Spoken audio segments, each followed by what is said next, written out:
I believe it's been like maybe half a year since I've last said these words, but welcome back to Sit Back with Sushmit.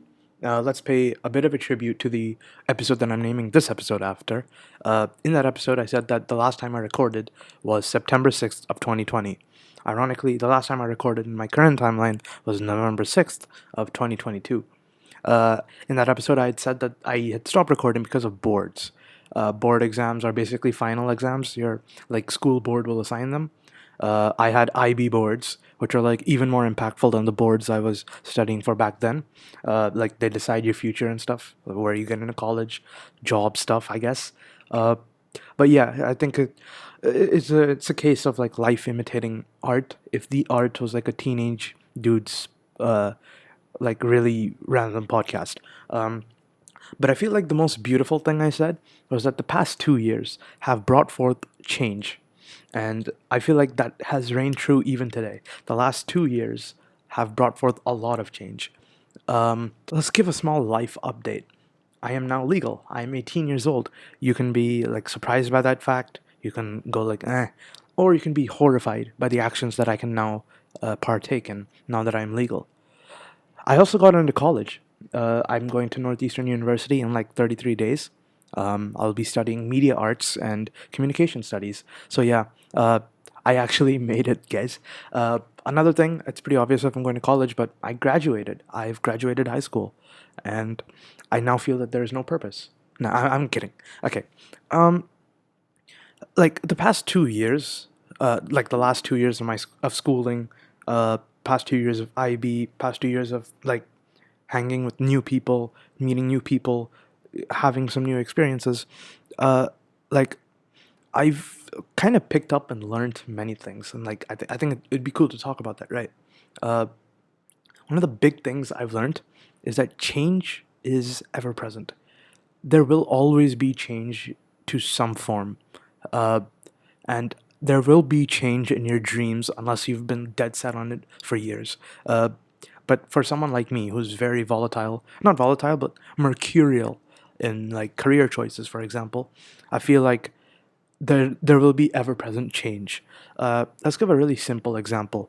With my podcast, even though I like barely record episodes now, I owe a lot to this podcast because, uh, okay, very simple examples, but I had to learn how to make a new cover. I had to learn how to make video thumbnails.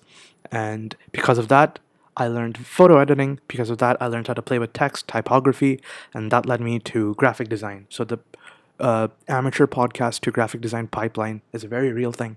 But uh, like graphic design is like a huge part of my life now, and I partially owe that to this podcast. In addition, I had to learn how to like record videos when I started using a camera, and because of that, I learned how to edit videos. I learned how to edit audio, and the most important thing, I learned how to use a camera. Because I learned how to use a camera, I now do a lot of photography and I do a lot of videography, two of my biggest passions. So, like, all in all, the podcast has culminated in me finding three of my biggest passions, my biggest, like, the biggest facets of my life. And because of that, I'm now pursuing a career in those. And I think that's pretty cool. I owe a lot to this podcast. Um, but on a bigger scale, I would say that, like, yeah, dreams change, right? I wanted to go into law originally, and I decided, nah, maybe I want to go into psychology. But then, even then, I was still iffy, and like conversations with my parents, conversations with my college counselor, I was always iffy about what I wanted to do. I never felt sure about if I wanted to apply to this college for that major, apply whatever. But uh, a realization towards the end of 11th grade kind of showed me, hey, dude, your heart lies in art and your heart lies in creativity. Like, I don't think you will be happy forcing yourself into another career, and you will be genuinely the happiest pursuing something that you know you love. And because of that, I've decided to pursue media.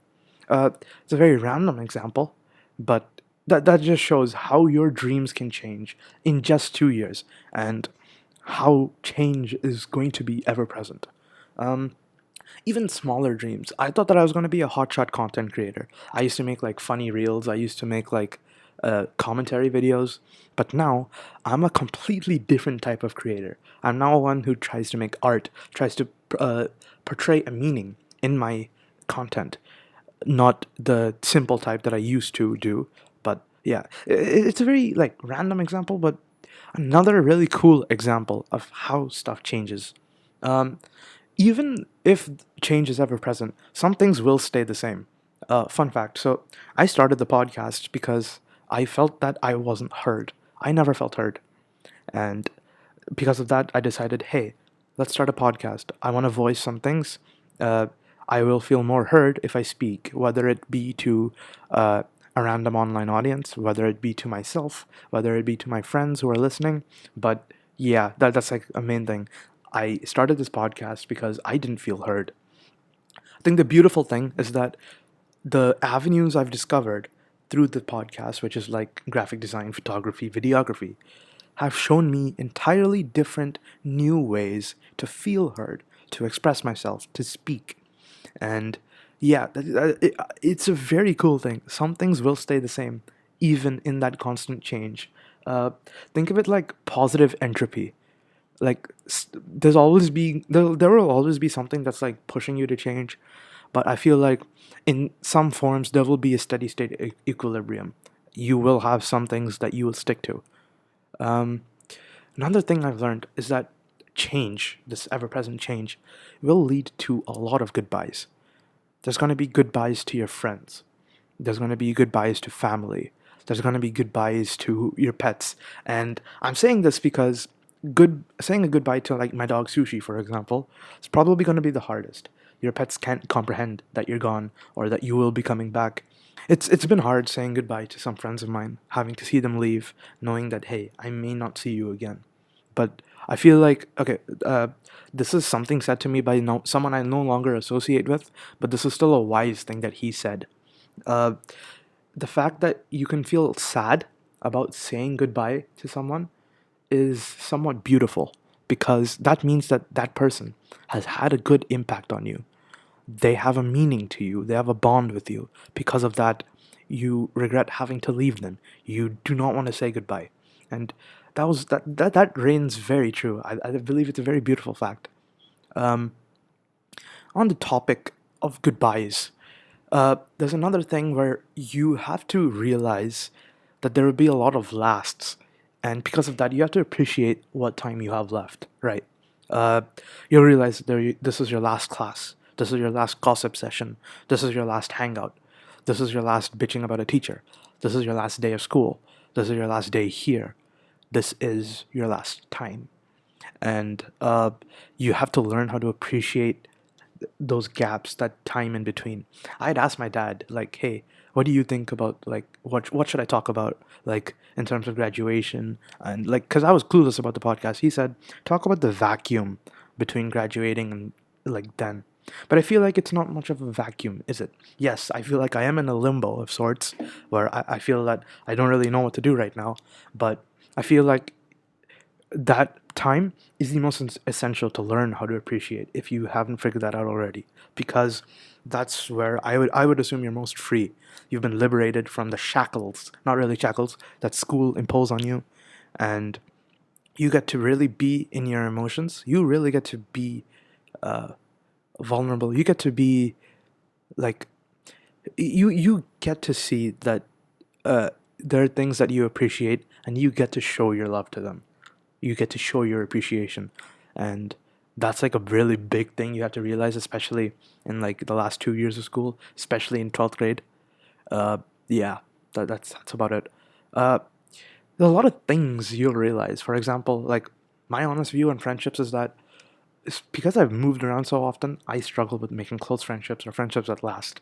But I am happy that I've had impactful, healthy friendships this year. Vivek, if you're listening to this, I'm talking about you.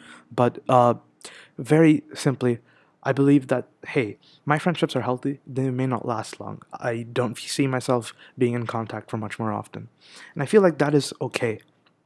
Uh, you can appreciate the impact that a friendship has had on you and how healthy it has been, while also accepting that, hey, maybe we aren't meant to uh, talk often once we move on beyond like the plane that is adolescence and the plane that is school. That is completely fine. I feel like as long as you acknowledge, that is okay. Uh, Another thing is you have to appreciate that friendship, no matter what. So like yeah, those are like these are like really simple things that I've learned, but things I really wanted to put into word form. I've missed podcasting a lot, like just sitting here with my boom arm, my mic in front of me, laptop open, recording, seeing a camera there recording me. But it's really fun to see this happen again. I'm back. Maybe the next time uh, you see me recording, I'll be in a completely different room. I'll be in a different country, and I will still be the same me, I'd say, even though change is ever present, which was like the message of this episode. Uh, Hopefully, you guys get to hear more about the new me. I used to always say, hey, I talk about whatever I want.